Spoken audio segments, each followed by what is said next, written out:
On today's show, The LA Clippers, Golden State Warriors, or the Cleveland Cavaliers, we debate who is the NBA's best team right now. in a Thanksgiving-themed crossfire, who's the league's biggest turkey, best side dish, and worst guest? And Trey Kirby joins us live from the Mile High City to set up tonight's Bulls-Nuggets game. It's Tuesday, November 22nd. The starter starts now.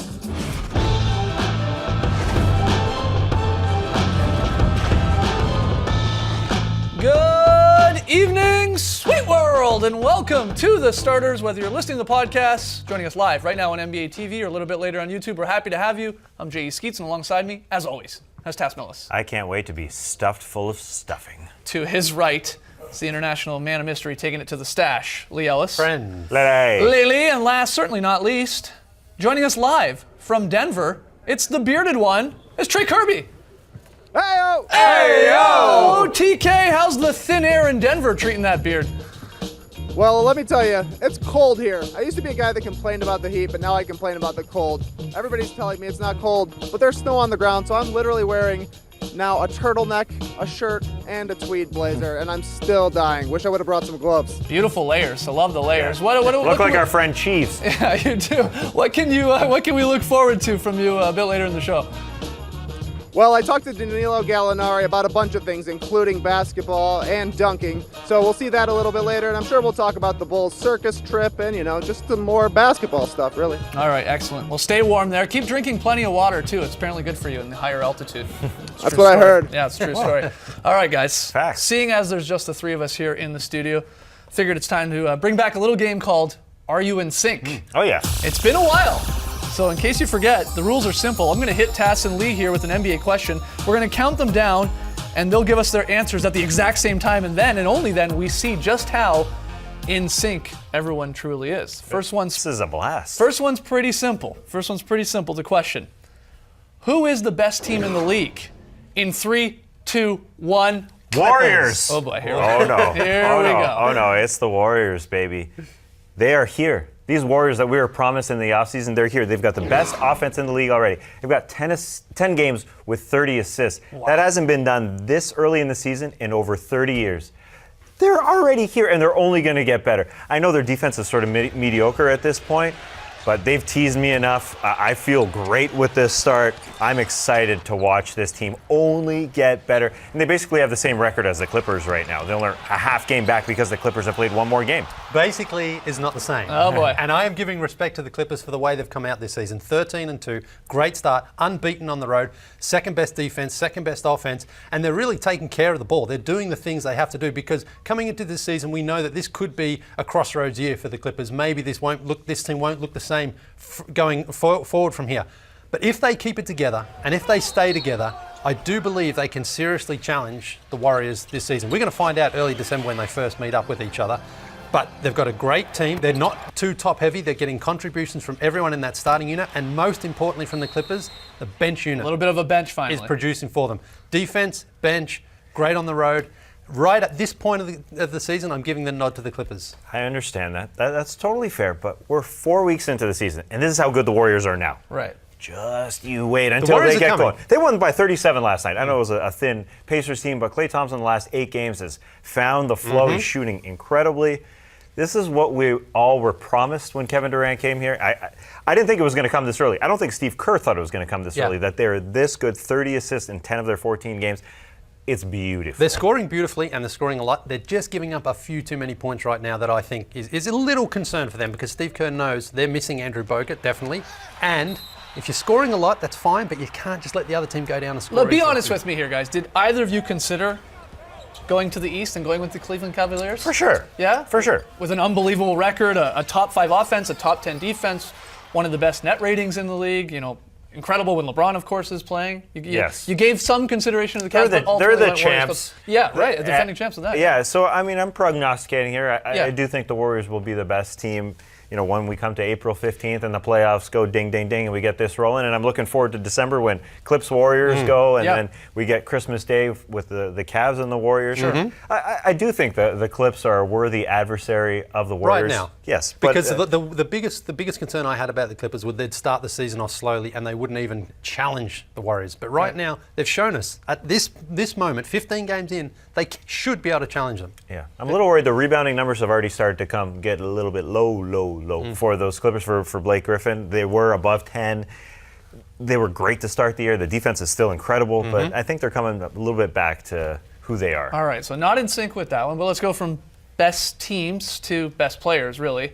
I want to know who you have for most valuable player right now, the leader of MVP, in 3, 2, 1. LeBron. Well, we're in sync, baby. Wow, I'm actually shocked by this one. Yeah, get up here, Nick Young. We're in sync Well, with this is the only problem Wow. for me with the LA Clippers is I'm not quite sure who their MVP is right now, if it's You're not? Chris Paul or Blake. It's Chris Paul. Right now, with LeBron, though, I think he's putting up one of the quietest 23-9-8 in NBA history. His team is blitzing. When he sat out against the Pacers, they lost. They lose, yeah. And so I just think I'm not going to overlook LeBron. I think he has been overlooked the last couple of years because he puts up these numbers in his sleep, and we just expect it from him. I think he deserves to be the MVP favorite right now. Skeets, you're right. I would consider Chris Paul the MVP of the Clippers. Yeah. But that's a bit of the problem with the Clippers and the Warriors. When it comes to voting time, Chris Paul's going to take some votes from Blake. Kevin Durant's going to take some votes from Curry, and vice versa. That's how it's going to work. LeBron James is dominating by passing the ball, and that's a glorious thing. And the voters have to look back and have to respect what he did last year in the NBA Finals, when they know he can obviously take over by scoring the basketball. They owe him one. He's dominating by passing. He hasn't won this award in several years. So after he shut everybody up when they took over down 3-1, I feel like every single media member just kind of looks at it and says, all right, he shut us up. We just got to vote for this guy this year. That's the way it's got to be. Because we know he is the best player when he wants to be. Although, he does sometimes put it into chill mode when it comes to the regular season. And he's proven it works for him and for his team, for sure. But, guys, Russell Westbrook and James Harden, their numbers are even crazier than your LeBron James. And here's a look just at a player efficiency rating leaders. All of these 5 guys on this board, they're all over 30 in the PER. It's nuts. Westbrook, Davis, Harden, Paul, and Durant. But Westbrook and Harden specifically, these guys, are flirting with triple doubles every night. Their usage rate is through the roof, and when they sit, their team stinks. Yeah. And both their teams are pretty close to being on pace to about a 50-win team. 47 for the Thunder right now, and about a 52-win team when it comes to Harden and his Rockets. What more do you want from these guys? I'm amazed you guys are agreeing on LeBron. Good players putting up great numbers, but LeBron is simply a better player because of his presence out on the floor. He's only scoring 23 points a game, which for LeBron is kind of nothing compared to his career averages. Yeah. But when he goes out on the floor, the whole game changes. I believe Westbrook and Harden, as great as they're playing, they have to put every single effort into scoring the ball, and then on defense, they have to make sure they're working hard as well.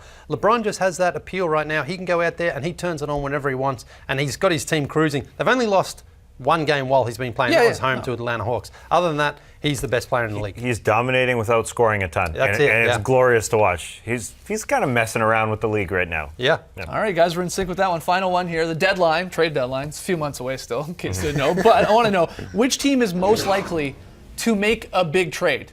In 3, 2, 1. The Wizards. Okay, we have the Suns and the Wizards in there. Okay. The Wizards are basically imploding already. I can't stand watching this team at times because they've got 2 players that are worthy of the All-Star team basically every year when Bradley Beal is healthy to go along with John Wall. And if you're already 4-9 at this point of the season, you signed a new coach in Scotty Brooks. You've got those 2 players. Bradley Beal just signed a max deal. Somebody else probably has to be jettisoned because they're not going to fire the coach. Okay. Somebody else is going to be on the move. I think it's probably Marcin Gortat, especially because he's pretty vocal about how things aren't going well in Washington. He said, I think we've got the worst bench in the league. That's not the nicest thing to say early on in the season. I don't really see a point in saying something like that. He's been vocal the last couple of years.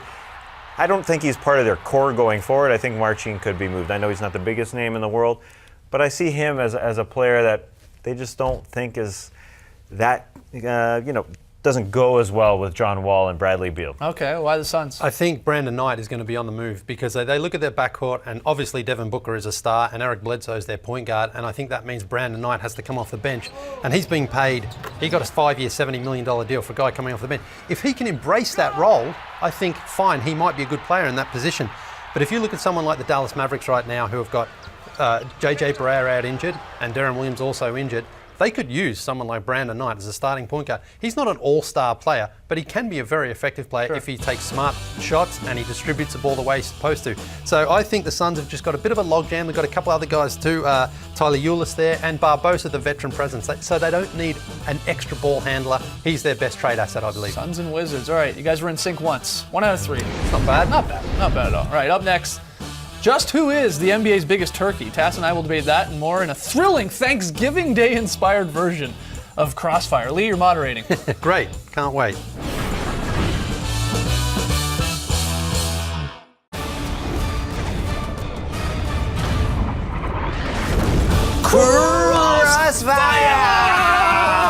Welcome to Crossfire. This is how it works. Lee will give Skeets and me 3 topics. We'll debate each one. At the end of it all, Lee will declare a winner. Lee, what is our first topic, please? The best part of Thanksgiving is, of course, the turkey, but on a basketball court, being a turkey is not a good thing.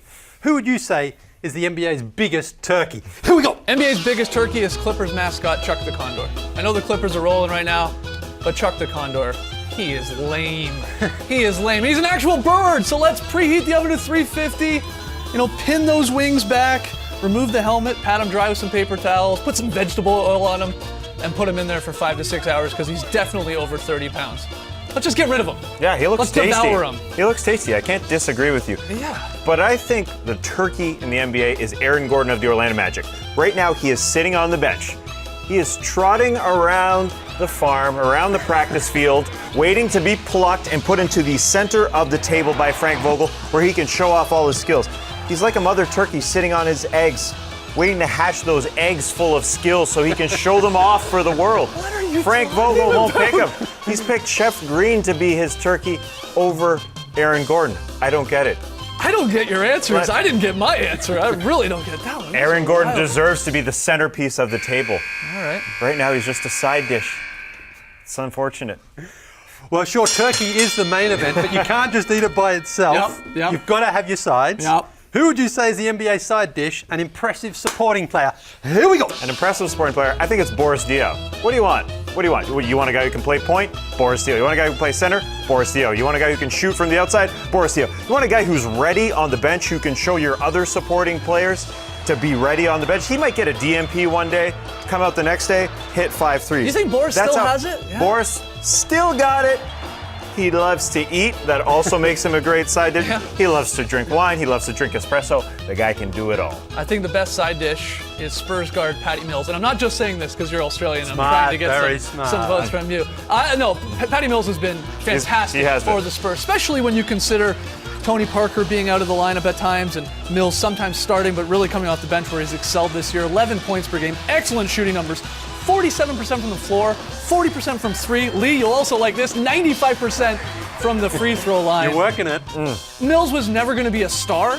He's the perfect side. I mean, he's the 55th pick in the 09 draft. It's unbelievable the career that this guy's made coming from Australia. Of all places. Oh, you were doing well. You Australia. were leading it. Way to till then. pander to stripes here. Yeah. Unbelievable. It's been great. Okay, last question. Sometimes someone shows up to Thanksgiving dinner who you don't really want there. Which player this season has been the worst guest? A player who's on a new team, not really performing that well. Here we go. I think it's Evan Turner in Portland with the Blazers. They gave this guy 4 years, $70 million. That's not his fault he got 4 paid. years, $70 million to try and help their second unit task, and instead the Blazers have a bottom 5 bench in terms of scoring and efficiency differential. Ben Golliver, he buried Turner with some numbers on SI today. Turner ranks 407th out of 407 eligible players in ESPN's real plus-minus stat. He's been brutal, shooting 38%. I think it's ET. I think it's Solomon Hill of the Pelicans. He got paid because of one playoff series last year. He's kind of Jerome's Jamesing it right now. He's the second highest player on the Pelicans. He's averaging 4.6 points per game. This guy is getting paid between $11 and $12 million. He's shooting 27% from 3. 29% from the floor. He's meant to space out the floor. He's doing none of that. He was the big free agent signing. He's Jerome Jamesing it. Interesting.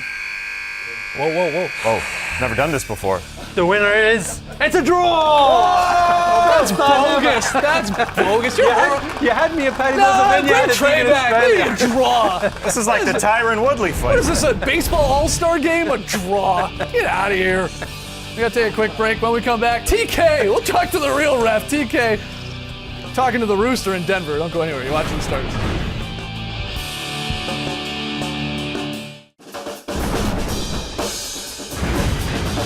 Welcome back to the Starters. Tonight on NBA TV, it's fan night. We got the Bulls and Nuggets in Denver. Coverage gets underway at 8:30 p.m. Eastern, game around 9. And joining us live from Denver right now in the Pepsi Center, there he is. It's TK himself, Trey Kirby. First things first, you said you're wearing a turtleneck, Trey. I know it's behind that beard. Are we sure that's a turtleneck and not an Archer-like tactile neck? Oh, this is a full turtle, Skeets. I mean, you can see the fold here. We got the layers going, a very sophisticated look. A lot of people are saying it looks like I teach at a community college. Absolutely true. You said earlier in the show that you had a chance to talk to Nuggets forward Danilo Gallinari. How'd that go? It was great. The first thing he told me is that he's growing his beard out so that it'll look like mine.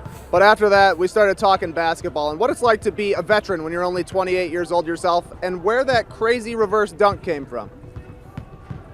Along with Wilson Chandler, you've been here the longest in Denver. A lot of young guys around now. How does it feel to be the wise old vet when you're only 28 years old? It feels good. Yeah, it's a good feeling, but you have a lot of responsibilities and you have to make sure that the young guys do the right things at the right time.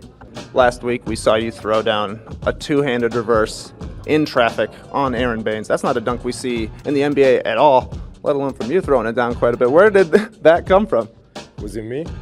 I think it was you. I don't know. I'm not sure. Maybe I gotta look at the video again. But yeah, it happens. It happens like maybe once every 2 months that I jump like that. After that jump, I gotta take it easy for another month. All right, so we can check in around Christmas, I guess, for another dunk? Christmas, I'll give you some by Christmas. All right, you guys struggle coming out of the gate, but you won 2 of your last 3 here on this homestand. What's going right for you guys right now?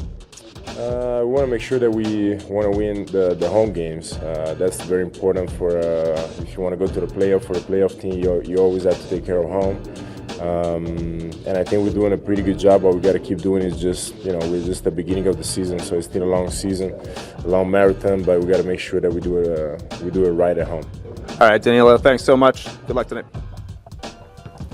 You see, Lee, that's why we had to put that dunk in the top 10. You never know when the next one's going to come along. We might not see one until 2017 at this point. Very smart. Yeah, very I'm glad we did that. Actually, speaking of Lee, Trey, on this morning's Twitter show, which we definitely missed you, Lee brought up the idea of Jimmy Butler forcing his way into the MVP conversation. You're a Bulls fan. I'm curious your reaction to the idea of Jimmy Butler as a legitimate MVP candidate. Well, I think he elbowed his way into the conversation in that win against the Lakers where he told Coach Fred Hoiberg, I'm going to score 40 points, and then went out and scored 40 points. But it wasn't just that. He had a bunch of rebounds, he had a bunch of assists, and he made a great play on a jump ball late in the fourth quarter, really to ice the game for the Bulls when they were kind of starting to lose it a little bit. After the loss they had on Saturday night against the Clippers, it would have been easy to fold that game, but the Bulls really just rode Jimmy Butler. Coach Fred Hoiberg said that he goes out every game like he thinks he's the best player on the court. His teammates tell him he's the best player on the court. He's doing it on both ends, so if he's doing that much and he gets better every time somebody else steps out, it's easy to see why he's in that MVP conversation. Yeah, for sure. Absolutely. One more question about the Bulls. They're on their last ever circus trip. We're away from Chicago. They're 3-1 right now. They got 2 games left. Is there a sense around this squad of the idea of just sort of being happy with a 3-3 split, or do they really sort of want to send a message for the final circus trip ever here and try and finish it either 4-2 or 5-1 with a big win starting tonight? Well, the circus trip has been pretty brutal for the Bulls ever since MJ left town. They've finished above 500 only 2 times since '98. So I think they would like to go out, win one of these games either tonight or Friday in Philadelphia, finish above 500. And I think tonight is the one they really want to get. The Bulls haven't won here in Denver in 9 years. For whatever reason, they just can't win in the Pepsi Center. So I think there's a little motivation to send the circus trip out with a bang and actually get a win here in Denver. All right, TK. Stay warm there in Denver. Enjoy the game tonight. You'll be seeing it here, of course, on NBA TV. It's the Bulls and the Nuggets. Coverage gets underway at 8:30 p.m. Eastern. We got to take one more break. When we come back, Lili's very solid play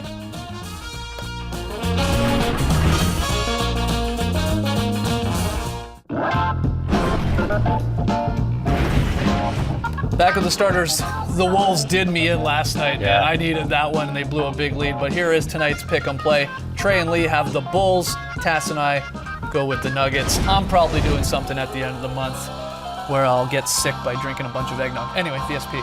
Back-to-back very solid plays from the Clippers. It's Chris Paul again to Blake, over to Luke Mbamute in the corner. And that's a beautiful play. 3 of the last 4 have come from the Clippers. Wow. It shows how well they're playing right now. Yep. Into the corner, another look at that. That's beautiful. That's what I call a very solid play. Very solid play, very solid arm hair, very solid stash. Yes, Stash Watch 2016. Lee Ellis getting close to raising $5,000 for men's health. Movember.com. Search for Lee Ellis. Any donation counts, and we appreciate everyone that has given already. I like how you manicure the mustache too. That really helps out. Now it's time for the highlight that wasn't. Just because a play didn't count, wasn't in the box score, doesn't mean it wasn't a highlight, because this guy is the king of highlights that were not. Steph Curry. How many did he have last year? Look at that flipper. Just flips it in. Unbelievable. He's not done. Yeah. Just had some backspin, and then he flipped it in afterwards. he We had a flipped it wedgie, in, baby. We had a wedgie. Oh, it happened here on NBA TV during the Warriors-Spurs game. It was a block. It was actually a foul called, but Yeah, it was that's fine. during play, so that's entirely fine, giving us All right. number 11. Yeah. That was almost a very solid wedgie too. Yeah. Ball movement. We're at sticks here for the season, projecting us to get to 70. We had 44 last year. Again, the goal is 50 because we just want to get there for some odd reason. We're flying, guys. Recorded the Starters Twitter show today. Best young talent in the league we talked about. Nicknames, and the pun gun was firing as I hit the guys with my top 5 NBA Thanksgiving Day dishes. My top 5 NBA Thanksgiving dishes. Number 5, candied Jeremy Ems. Number 4, roasted Willie Cauliflower Stein. Number 3, slow-cooked D'Angelo Russell Sprouts. Wow. Number 2, might be forcing this one, Marchin mashed Gortatos. And the number 1, obviously, NBA Thanksgiving dish. It's Channing deep fried turkey with a side of cranberry sauce Castillo. Wow. If you enjoy puns, make sure you check out the Drop podcast tomorrow. We fire the pun gun More of that tomorrow. I was going to say Friday, but tomorrow's Wednesday because we got a short week because of Thanksgiving. So the Drop and then the TV show tomorrow night, 7 p.m. Eastern. That's our Friday, baby. Thanks for joining us, folks. And remember, Thanksgiving dinner, it's not actually a dinner at all. Because it's early in the It's day. early. It's early Yeah. in the day. I get it. Embrace the early part of the day, people.